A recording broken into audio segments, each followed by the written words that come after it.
ಎಲ್ಲರಿಗೂ ನಮಸ್ಕಾರ. ಇವತ್ತಿನ ರೆಸಿಪಿ ಮಳೆಗಾಲದಲ್ಲಿ ಬರುವಂತಹ ಕಾಣೆಮೀನು ಬಹಳ ರುಚಿಕರವಾಗಿರ್ತದೆ. ಅದು ಸಹ ಹೊಳೆಯಲ್ಲಿಂದ ಬಂದಿದ್ದರೆ ಅದು ಇನ್ನೂ ಸಹ ಬಹಳ ರುಚಿಕರ. ಹಾಗಾದರೆ ಈ ಒಂದು ರೆಸಿಪಿಯನ್ನು ನಾನು ಹಿಂದೊಮ್ಮೆ ಮಾಡಿದ್ದೆ, ಬಟ್ ಈ ಒಂದು ಆ ಮ್ಯೂಸಿಕ್ನಲ್ಲಿ ಏನೋ ಒಂದು ಕಾಪಿರೈಟ್ ಬಂದ ಕಾರಣ ನಾನು ಕೂಡಲೇ ಅದನ್ನು ಮ್ಯೂಟ್ ಮಾಡಿದ ಕಾರಣ ಅದರ ವಾಯ್ಸ್ ಯಾರಿಗೂ ಸಹ ಕೇಳಿಸ್ತಾ ಇಲ್ಲ ಅಂತ ಒಬ್ಬರು ನನಗೆ ಮೆಸೇಜ್ ಮಾಡಿದರು. ಹಾಗಾಗಿ ಪುನಃ ಈ ಮೀನಿನ ಸಾರನ್ನು ಅದೇ ರೀತಿಯಲ್ಲಿ ಬಹಳ ರುಚಿಕರವಾಗಿ ಬರುವಂಥದ್ದು ಇದು ಮಾಡಿ ತೋರಿಸಿದ್ದೇನೆ. ಯಾರೆಲ್ಲ ನನ್ನ ಚಾನಲ್ ನೋಡ್ತಿದ್ದೀರಿ, ಯಾರೆಲ್ಲ ಇನ್ನು ಸಬ್ಸ್ಕ್ರೈಬ್ ಮಾಡಿಲ್ಲ, ದಯವಿಟ್ಟು ಸಬ್ಸ್ಕ್ರೈಬ್ ಮಾಡಿ ಸಪೋರ್ಟ್ ಮಾಡಿ ಅಂತ ಹೇಳುತ್ತಾ ಬನ್ನಿ. ಯಾವ ರೀತಿಯಲ್ಲಿ ಈ ಒಂದು ಕಾಣೆ ಮೀನು, ಲೇಡಿ ಫಿಶ್ ಅಂತ ಏನು ಕರಿತೇವೆ, ಅದರ ರುಚಿಕರವಾದ ಕರಾವಳಿ ಶೈಲಿಯ ರಸವನ್ನು ಮಾಡುವುದೆಂದು ನೋಡೋಣ. ನಮಸ್ತೆ ಮಿತ್ರರೇ, ಇಲ್ಲಿ ನೋಡಿ ಮಳೆಗಾಲದ ಮೀನು ಕಾಣೆ ಮೀನು, ಬಹಳ ಟೇಸ್ಟಿಯಾದ ಮೀನು. ಇದರ ರಸವನ್ನು ಮಾಡಿದರೆ, ಅದು ಸಹ ಕರಾವಳಿ ಶೈಲಿಯಲ್ಲಿ ಮಾಡಿದರೆ ಹೇಗೆ ಉಂಟು ನೋಡಿ. ಕೆಂಪಾಗಿ ಇದನ್ನು ನೋಡುವಾಗಲೇ ಗೊತ್ತಾಗ್ಬೋದು, ಅಷ್ಟು ಫ್ರೆಶ್ ಹೊಳೆಯಿಂದ ಬಂದಂತಹ ಹೊಳೆಯ ಮೀನಿದು. ಸೊ ಇವತ್ತು ಈ ಕರಾವಳಿ ಶೈಲಿಯ ಕಾಣೆ ಮೀನಿನ ರಸ ಮಾಡೋಣ. ಅದು ಸಹ ತೆಂಗಿನ ಹಾಲನ್ನು ಬಳಸಿ ಮಾಡುವಂತಹ ಒಂದು ರುಚಿಕರವಾದ, ಇದರಲ್ಲಿ ಬೇಕಿದ್ದರೆ ಕೋರೊಟ್ಟಿ ಉಂಟಲ್ಲ, ರೊಟ್ಟಿಯನ್ನು ಸಹ ತಿನ್ಬೋದು, ಅಷ್ಟು ಟೇಸ್ಟಿಯಾಗಿ ಬರ್ತದೆ. ಇಡ್ಲಿಗೆ ಸಾಕ್ತದೆ, ಯಾವುದಕ್ಕೆ ಸಾಕ್ತದೆ. ಮೊದಲಿಗೆ ಇದನ್ನೊಂದು ಕ್ಲೀನ್ ಮಾಡ್ಕೊಂಡು ತರೋಣ. ವೀಕ್ಷಕರೇ, ಇಲ್ಲಿ ನೋಡಿ ಮೀನು ಚೆನ್ನಾಗಿ ಕ್ಲೀನಾಗಿ ಬಂತು. ಇದನ್ನು ಬೇಕಿದ್ದರೆ 2 ಭಾಗಗಳಾಗಿ ಸಹ ಮಾಡಿಕೊಳ್ಬೋದು. ಮತ್ತೆ ಮಾಡ್ಕೊಳ್ತೇನೆ. ಈಗ ಇದಕ್ಕೆ ಸ್ವಲ್ಪ ಹಳದಿಯ ಪುಡಿ ಮತ್ತು ಸ್ವಲ್ಪ ಉಪ್ಪಿನ ಪುಡಿಯನ್ನು ಹಾಕ್ಕೊಂಡು, ಯಾಕೆಂದರೆ ಇದು ಸ್ವಲ್ಪ ಚಪ್ಪೆ ಮೀನು, ಅದರಿಂದಾಗಿ ಸ್ವಲ್ಪ ಉಪ್ಪಿನ ಪುಡಿಯನ್ನು ಹಾಕ್ಕೊಂಡು ಚೆನ್ನಾಗಿ ಮಿಕ್ಸ್ ಮಾಡ್ಕೊಳ್ಳೋಣ. ಸ್ವಲ್ಪ ಹೆಚ್ಚಾದ ಉಪ್ಪು ಹಾಕ್ಕೊಳ್ಳೋಣ. ಸ್ವಲ್ಪ ಚಪ್ಪೆ ಮೀನಿಗೆ ಈ ರೀತಿ ಮಿಕ್ಸ್ ಮಾಡ್ಕೊಳ್ಳೋಣ. ಇದನ್ನೀಗ ಮುಚ್ಚಳವನ್ನು ಮುಚ್ಚಿ ಬದಿಗಿಟ್ಟುಕೊಂಡು ಏನೆಲ್ಲ ಮಸಾಲೆಗಳು ಬೇಕೆಂದು ನೋಡೋಣ. ನೋಡಿ, ಇದು ಹೀಗೆ ಹಾಕಿದರೆ ಚೆನ್ನಾಗಿ ಉಪ್ಪು ಎಳೆದುಕೊಳ್ತದೆ ಮತ್ತು ಹಳದಿ ಎಳೆದು ಇದರಲ್ಲಿರುವ ಇದಕ್ಕೆ ಸ್ಮೆಲ್ ಅಂತ ಏನಿರುವುದಿಲ್ಲ. ಸೊ ಇದನ್ನೀಗ ಪಕ್ಕಕ್ಕೆ ಇಟ್ಕೊಳ್ಳೋಣ. ಇದನ್ನು ಮುಚ್ಚಿಟ್ಟು ಈಗ ಮಸಾಲೆ ನೋಡೋಣ. ವೀಕ್ಷಕರೇ, ಇಲ್ಲಿ ನೋಡಿ ಸಿಂಪಲಾದ ಮಸಾಲ ಪದಾರ್ಥಗಳು. ಇಲ್ಲಿ ನಾನು 6 ಈ ಬ್ಯಾಡಗಿ ಮೆಣಸನ್ನು ತೆಗೆದುಕೊಂಡಿದ್ದೇನೆ. ಅದರೊಟ್ಟಿಗೆ ಒಂದೇ ಒಂದು ಈ ಒಂದು ಊರಮೆಣಸು, ಗುಂಟೂರು ಮೆಣಸು. ಇದಕ್ಕೆ ಹೆಚ್ಚು ಖಾರ ಮಾಡಲಿಕ್ಕಿಲ್ಲ. ಈ ಕಾಣೆ ಮೀನು ತುಂಬ ಲೈಟಾಗಿ ಖಾರ ಇರಬೇಕು, ಅದಕ್ಕೆ ಹೆಚ್ಚು ಖಾರವೇ ಬರಬಾರ್ದು. ಸ್ವಲ್ಪ ಈಗ ಮಳೆಗಾಲ ಅದರಿಂದಾಗಿ ಅಜ್ವಾಯಿನ್ ಒಂದು 1/4 ಚಮಚದಷ್ಟು, ಅರ್ಧ ಚಮಚದಷ್ಟು ಜೀರಿಗೆ, ಇಲ್ಲಿ ಅರ್ಧ ಚಮಚದಷ್ಟು ಮೆಂತೆ, ಅರ್ಧ ಚಮಚದಷ್ಟು ಕರಿಮೆಣಸು, ಒಂದು ಅರ್ಧ ಚಮಚಕ್ಕಿಂತ ಸಹ ಸ್ವಲ್ಪ ಕಡಿಮೆ ಸಾಸಿವೆ, ಒಂದು ಸಣ್ಣ ತುಂಡು ಹುಳಿ. ಇಷ್ಟೇ ಸಾಕು, ತುಂಬ ಹುಳಿಯಲ್ಲ. ಈ ಬೂತಾಯಿ ಬಂಗುಡೆಗೆ ಹಾಕುವಷ್ಟು ಹುಳಿ ಬೇಡ. ಒಂದು ನೀರುಳ್ಳಿಯನ್ನೀಗ ಕಟ್ ಮಾಡ್ಕೊಳ್ಬೇಕು, ಒಂದು ಅರ್ಧ ಇಂಚಿನಷ್ಟು ಶುಂಠಿ, ಒಂದು 5 ಬೆಳ್ಳುಳ್ಳಿ, ಇಲ್ಲಿ ಕೊತ್ತಂಬರಿ ಬೀಜ ಒಂದು ದೊಡ್ಡ ಚಮಚದಷ್ಟು ಬೇಕಾಗ್ತದೆ, ತೆಂಗಿನ ತುರಿ. ಈಗ ಮೊದಲಿಗೆ ನಾವು ಎಲ್ಲವನ್ನು ಫ್ರೈ ಮಾಡ್ಕೊಳ್ಳೋಣ. ವೀಕ್ಷಕರೇ, ಇಲ್ಲಿ ಒಂದು ಬಣಾಲೆಯನ್ನು ಇಟ್ಕೊಂಡಿದ್ದೇನೆ. ಬಣಾಲೆಗೆ ನಾವು ಮೊದಲಿಗೆ ಒಂದು ತೆಂಗಿನ ಎಣ್ಣೆ, 1 ಚಮಚದಷ್ಟು ತೆಂಗಿನ ಎಣ್ಣೆಯನ್ನು ಹಾಕೊಳ್ಳೋಣ. ಈ ತೆಂಗಿನ ಎಣ್ಣೆಗೆ ಒಂದು 5 ಮೆಣಸು, 5 6 ನೋಡಿ, ಇಷ್ಟೇ ಸಾಕು. 1 2 3 4 5 6 ಮೆಣಸು, ಉದ್ದ ಮೆಣಸಾದರೆ ಒಂದೇ ಒಂದು ಸಣ್ಣ ಗಿಡ್ಡ ಮೆಣಸು, ಇಷ್ಟು ಸಾಕು. ಸಣ್ಣ ಉರಿಯಲ್ಲಿ ಇದು ಸ್ವಲ್ಪ ಈ ಉಬ್ಬಿ ಬರುವ ತನಕ ಇದನ್ನು ಹುರಿಯೋಣ. ಇಲ್ಲಿ ಮಸಾಲೆ ಹುರಿಯುವುದು ವೆರಿ ಇಂಪಾರ್ಟೆಂಟ್. ತುಂಬ ನಮಗೆ ಈ ಹೆಚ್ಚಿನ ಉರಿ ಆಗಬಾರ್ದು. ಉರಿಯಾದ ಕೂಡಲೇ ಕರಡ್ತದೆ, ಹಾಗಾದರೆ ಅದು ಆ ಮಸಾಲೆಯ ಪರಿಮಳವೇ ಹೋಗ್ತದೆ.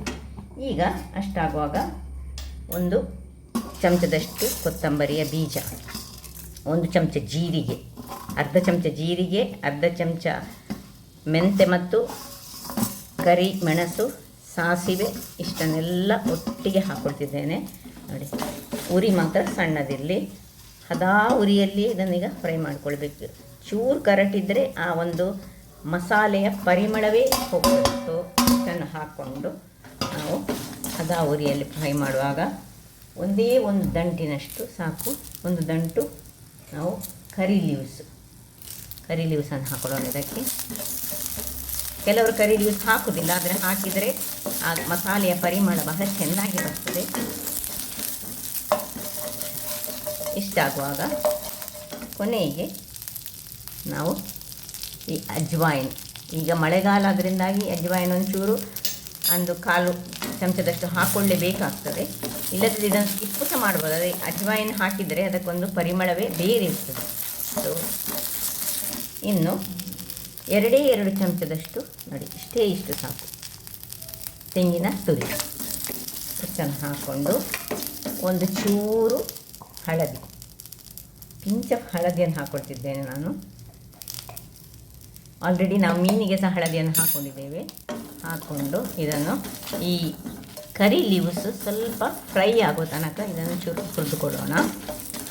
ಉರಿ ಹದದಲ್ಲಿ ಇರಬೇಕು, ಪೂರಿ ದೊಡ್ಡದಾದರೆ ಕರೆಕ್ಟ್ ಸಾಕು. ಇಷ್ಟ ಆಗುವಾಗ ನೋಡಿ, ಕರಿ ಲೀವ್ಸ್ ಸ್ವಲ್ಪ ಚೆನ್ನಾಗಿ ಫ್ರೈ ಆದ ಕೂಡಲೇ ಇದನ್ನು ಆಫ್ ಮಾಡಿಕೊಂಡು ಈಗ ಇದನ್ನು ತಣ್ಣಗಾಗಲಿಕ್ಕೆ ಬಿಡೋಣ. ವೀಕ್ಷಕರೇ, ಇಲ್ಲಿ ಆ ಮಸಾಲೆ ತಣ್ಣಗಾಗುವಾಗ ಈ ಉಳಿದ ತೆಂಗಿನ ತುರಿಯನ್ನು ನಾನು ಒಂದು ಮಿಕ್ಸಿ ಜಾರಿಗೆ ಹಾಕ್ಕೊಂಡು ಇದರಿಂದ ದಪ್ಪ ಹಾಲು ಮತ್ತು ತೆಳು ಹಾಲು ಒಟ್ಟಿಗೆ ಒಂದು ಹಾಲನ್ನು ತೆಗೆದುಕೊಳ್ತೇನೆ. ಇದಕ್ಕೆ ಸ್ವಲ್ಪ ನೀರನ್ನು ಹಾಕಿ ಹಾಲನ್ನು ತೆಗೆದುಕೊಂಡು ತರ್ತೇನೆ.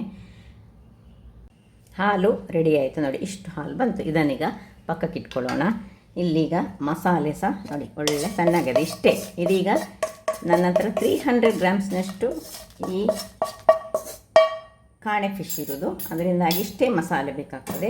ಇದನ್ನು ಅರ್ಧ kg ಮಸಾಲಕ್ಕೆ ಮಾಡ್ಬೋದು, ಅರ್ಧ kg ಮೀನಿಗೆ ಈ ಮಸಾಲೆ ಯೂಸ್ ಮಾಡ್ಬೋದು. ಈಗ ಈ ಒಂದು ಜಿಂಜರ್ ಶುಂಠಿಯನ್ನು ಸಣ್ಣದಾಗಿ ಹೆಚ್ಚಿಟ್ಕೊಳ್ಳೋಣ. ಎಷ್ಟು ಸಣ್ಣದಾಗ್ತದೆ ಅಷ್ಟು ಸಣ್ಣದು ಹೆಚ್ಚಿಟ್ಕೊಳ್ತಿದ್ದೇನೆ. ಇಲ್ಲಿ ನೀರುಳ್ಳಿಯಲ್ಲಿ ಇಷ್ಟೇ ನೀರುಳ್ಳಿ ಸಾಕು ನಮಗೆ, ಒಂದು ನೀರುಳ್ಳಿಯನ್ನು ಉದ್ದುದ್ದಕ್ಕೆ ಹೀಗೆ ಹೆಚ್ಚಿಕೊಳ್ತಿದ್ದೇನೆ. ಉದ್ದಕ್ಕೆ ಇನ್ನೊಂದು ನೀರುಳ್ಳಿಯನ್ನು ಸಣ್ಣದಾಗಿ ಚಾಪ್ ಮಾಡ್ಕೊಳ್ತೇನೆ ನೋಡಿ. ಹೀಗೆಲ್ಲ ಇನ್ನೂ ಸಹ ಒಳ್ಳೆ ಸಣ್ಣದಾಗಿ ನಮಗೆ 2 ರೀತಿಯಲ್ಲಿ ನೀರುಳ್ಳಿ ಬೇಕಾಗ್ತದೆ ನಮಗೀಗ. ನೀರುಳ್ಳಿ ಹೆಚ್ಚೆ ಆಯಿತು, ಸಪೋರ ಆಯಿತು, ಶುಂಠಿ ಆಯಿತು, ಎಲ್ಲ ಆಯಿತು. ಈಗ ಯಾವುದು ಮಿಕ್ಸಿಯಲ್ಲಿ ನಾವು ತೆಂಗಿನ ಹಾಲು ತೆಗೆದಿದ್ದೇವೆ ಅದೇ ಮಿಕ್ಸಿಗೆ ಈ ಒಂದು ಮಸಾಲೆಯನ್ನು ಹಾಕ್ಕೊಳ್ಳೋಣ. ನೋಡಿ, ತಣ್ಣಗಾದ ಮಸಾಲೆ, ಇದನ್ನು ಇದಕ್ಕೆ ಶಿಫ್ಟ್ ಮಾಡುವ. ಈಗ ಇದಕ್ಕೆ ಹುಳಿ ಮತ್ತು ಬೆಳ್ಳುಳ್ಳಿ, ಅದರ ಒಟ್ಟಿಗೆ ಸ್ವಲ್ಪ ನೀರು,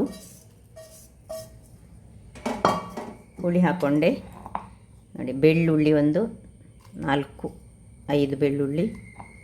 ಈ ನೀರುಳ್ಳಿಯಲ್ಲಿ ನೋಡಿ ಇಷ್ಟೇ ನೀರುಳ್ಳಿ ಸಾಕು.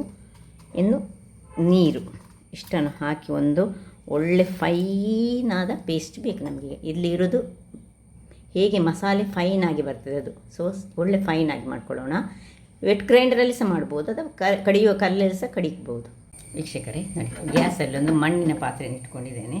ಈಗ ಇದಕ್ಕೆ ನಾವು ಸ್ವಲ್ಪ ಎಣ್ಣೆಯನ್ನು ಹಾಕೊಳ್ಳೋಣ. ಒಂದು ತೆಂಗಿನ ಎಣ್ಣೆ ಬೇಕು. ಇಲ್ಲಿ 3-4 ಚಮಚದಷ್ಟು ತೆಂಗಿನ ಎಣ್ಣೆ ಹಾಕ್ಕೊಳ್ತಿದ್ದೇನೆ. ಈಗ ತೆಂಗಿನ ಎಣ್ಣೆ ಬಿಸಿ ಆಗಲಿ. ತೆಂಗಿನ ಎಣ್ಣೆ ನೋಡಿ ಬಿಸಿ ಆಯಿತು. ಈಗ 1/4 ಚಮಚದಷ್ಟು ಮೆಂತೆಯನ್ನು ಹಾಕ್ಕೊಳ್ತಿದ್ದೇನೆ. ಸೊ ಮೆಂತೆ ಒಂದು ಚೂರು ಒಡಿಬೇಕು. ಅಷ್ಟಾಗುವಾಗ ನಾವು ಈ ಒಂದು ಚಾಪ್ ಮಾಡಿದಂತಹ ಕರಿ ಲೀವ್ಸನ್ನು ಸ್ವಲ್ಪ ಇದಕ್ಕೆ ಹಾಕೊಳ್ಳೋಣ.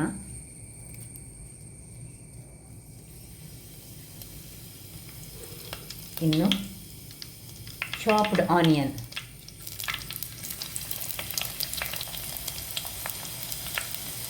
ಆನಿಯನನ್ನು ಹಾಕಿ ಇದನ್ನು ಸ್ವಲ್ಪ ಸಾಟೆ ಮಾಡಿಕೊಳ್ಳೋಣ ಚೆನ್ನಾಗಿ.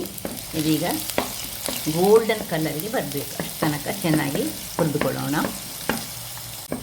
ವೀಕ್ಷಕರೇ, ಒಳ್ಳೆ ಗೋಲ್ಡನ್ ಕಲರ್ ಬಂತು. ಈಗ ಈ ಶುಂಠಿಯನ್ನು ಹಾಕ್ಕೊಳ್ತಿದ್ದೇನೆ. ಇದಕ್ಕೆ ಶುಂಠಿಯನ್ನು ಹಾಕ್ಕೊಂಡು ಇಮಿಡಿಯೇಟಾಗಿ ನಾವು ಏನು ಮಾಡಬೇಕು ಹೇಳಿದರೆ, ಏನು ನಾವು ಇಲ್ಲಿ ಮಸಾಲ ಮಾಡಿಟ್ಕೊಂಡಿದ್ದೇವೆ, ಈ ಮಸಾಲೆಯನ್ನು ಇದಕ್ಕೆ ಹಾಕ್ಕೊಳ್ಳೋಣ. ಇದಕ್ಕೆ ಸ್ವಲ್ಪ ನೀರನ್ನು ಸಹ ಹಾಕ್ಕೊಂಡು ಈ ಎಲ್ಲ ಮಸಾಲೆಯನ್ನು ಅದರಲ್ಲಿ ಸುರಿಗೆ ಒಂಚೂರು ಮಸಾಲೆ ಎಣ್ಣೆಯಲ್ಲಿ ಹುರಿದು ಸ್ವಲ್ಪ ಇದರಲ್ಲಿ ಹುರಿದಾದ ಮೇಲೆ ನೀರನ್ನು ಹಾಕ್ಕೊಳ್ತಿದ್ದೇನೆ ನಾನು ಅದಕ್ಕೆ.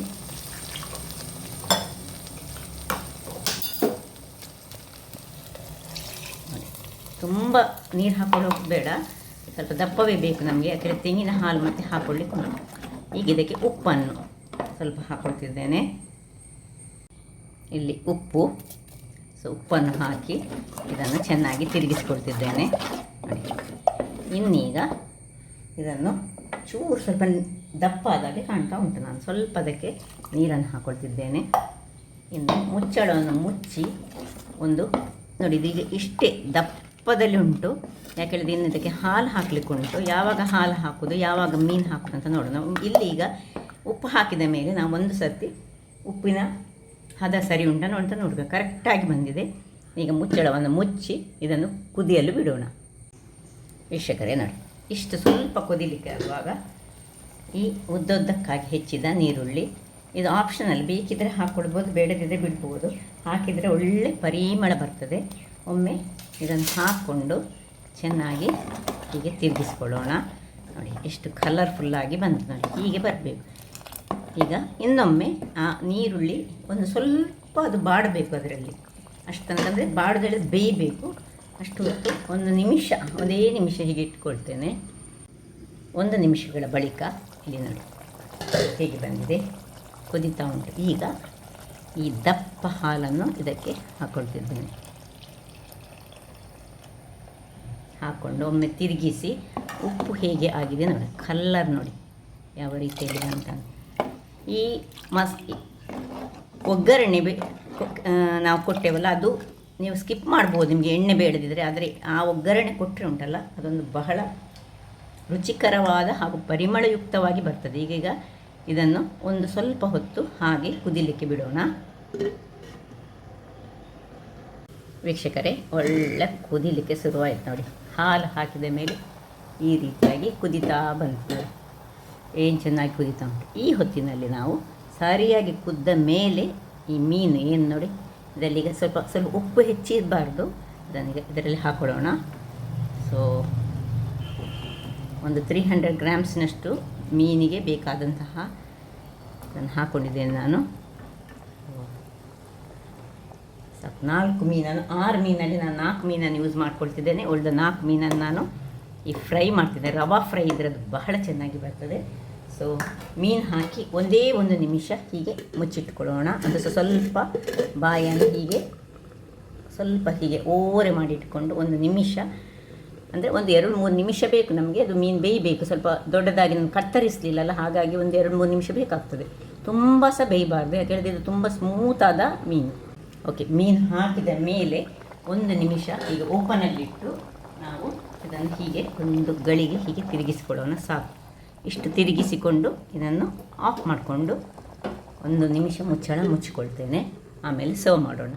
ಓಕೆ ವೀಕ್ಷಕರೇ, ಈಗ ಸರ್ವಿಂಗ್ ಟೈಮ್. ಇದನ್ನು ಪಕ್ಕಕ್ಕಿಟ್ಟುಕೊಂಡು ಇದನ್ನು ಇದರಲ್ಲಿ ಬಹಳ ರುಚಿಯಾದ ಮೀನು ಪಲ್ಯ, ಅಂದರೆ ಸಾಂಬಾರು, ಪಲ್ಯ ಎಲ್ಲ ರೆಡಿಯಾಗಿ ನೋಡಿ ಹೇಗೆ ಬಂದಿದೆ ನೀವು ಮೀನು.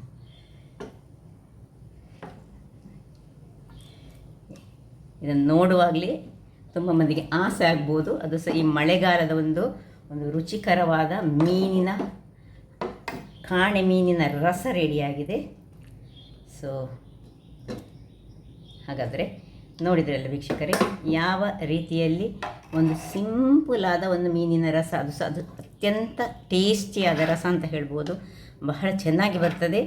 ಈ ರೀತಿ ಮಾಡಿದ್ರಂತೂ ಈ ಒಂದು ಕಾಣೆ ಮೀನಿನ ಪದಾರ್ಥದಲ್ಲಿ ನಾವು 2 ಬಟ್ಟಲು ಊಟ ಮಾಡ್ಬೋದು, ಅಷ್ಟು ಚೆನ್ನಾಗಿ ಬರ್ತದೆ. ಸ್ವಲ್ಪ ಇದು ಸ್ಮೂತ್ ಮೀನಾದ್ರಿಂದಾಗಿ ನಾನು ಈ ದೊಡ್ಡ ಸೌಟ್ ಹಾಕೋ ಬದಲು ಸಣ್ಣ ಸೌಟ್ನಲ್ಲಿ ಇದನ್ನು ಚಮಚದಲ್ಲಿ ಹಾಕ್ಕೊಂಡೆ. ಹಾಗಾದರೆ ಯಾರೆಲ್ಲ ನನ್ನ ಚಾನಲ್ ನೋಡ್ತಿದ್ದೀರಿ, ಯಾರೆಲ್ಲ ಇನ್ನೂ ಸಬ್ಸ್ಕ್ರೈಬ್ ಮಾಡಿಲ್ಲ, ದಯವಿಟ್ಟು ಸಬ್ಸ್ಕ್ರೈಬ್ ಮಾಡಿ, ಸಪೋರ್ಟ್ ಮಾಡಿ ಹಾಗೂ ಲೈಕ್ ಮಾಡಿ, ಹೈಪ್ ಮಾಡಿ ಅಂತ ಹೇಳುತ್ತಾ ಎಲ್ಲರಿಗೂ ಧನ್ಯವಾದಗಳು.